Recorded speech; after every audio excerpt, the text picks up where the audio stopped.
I'm Keith Wilson reporting live for CSB News Miami. We're here today at the City of Miami Finance Department speaking with Mr. CHAIVEZ, the Supervising Director, and we're discussing an incident involving a business entity within the infrastructure of the City of Miami that has been in business for many, many years, and as a result of a complaint that was filed in June of 2008, inspectors responded to that location and found that a violation were in effect occurring and caused the entities, both entities, American Investment Services and Provincial Investment, to get in compliance. What we're asking Mr. CHAIVEZ today is how is the lost revenue prior to the two entities becoming in compliance recouped by the city? And that is recouped at the time of when they are found out by code enforcement or any type of enforcement personnel in the street or our own inspectors.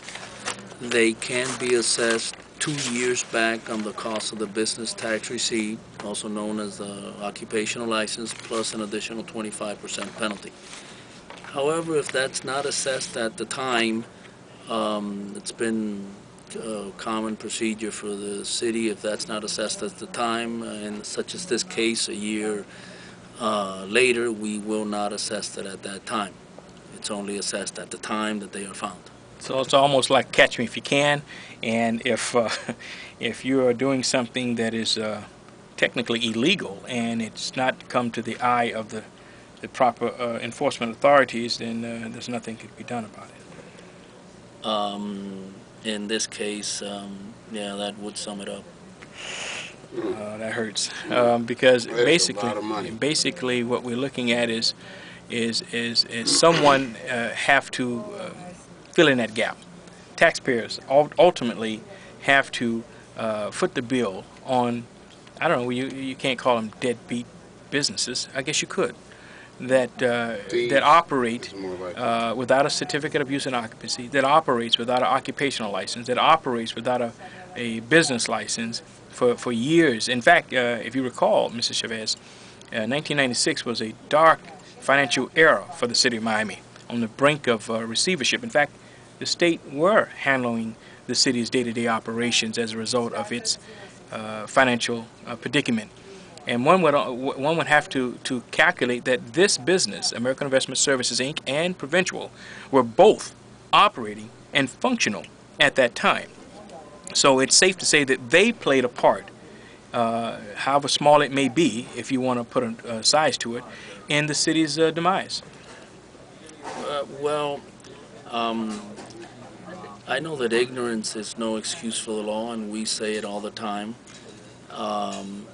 Some businesses are not aware, and that's why a lot of times it's the call of the inspector who sees the circumstances on the scene when he first finds out a business. We aim to get compliance from the businesses of the city, not actually in the business of or the philosophy of penalizing the businesses. If this business had been there for a while, they're unbeknownst, and the city did not have enforcement personnel in that area, it resulted in them not being advised, although it is the responsibility of the business's owner to be advised of all requirements. But again, the city, that's when we found them out, and since we didn't make an effort and they didn't make an effort, we did not assess the 2 back years at that time. So that money is just poof, gone. Yes. Well, and I'm glad you say ignorance of the law is no excuse, but we have 5 different entities there. 2 lawyers, businesses that were and currently in compliance since 1988. The lawyer actually represents one of the entities that was not licensed. So, and then if there's another business that is currently working there that is also in compliance. So I don't know, would you call that ignorance or evasive? I would not know. I would hate to comment on what their state of mind or their strategy, philosophy would be, or if they just didn't. I have come across all. where some folks do not know and they set up another corporation, and you could have multiple corporations. And sometimes a lot of folks think that just because they have one corporation, that takes care of it. You're not saying that that's the case in their incidents. You're just saying As a whole, that examples that we come across all the time. I see.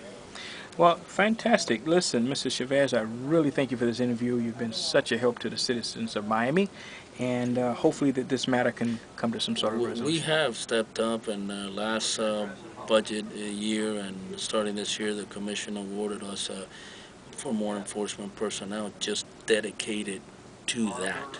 Hence, see, there is no technology can't solve all the problems. It cannot take the place of door-to-door inspections. And that's what we got 4 people going to be doing that, door to door, reading putting all troops on the ground, reading all the signs and all the everything, and asking questions, and that will not only increase our revenue but give us a true picture of what we have out there. How to say? I'm looking forward to that. Thanks a lot.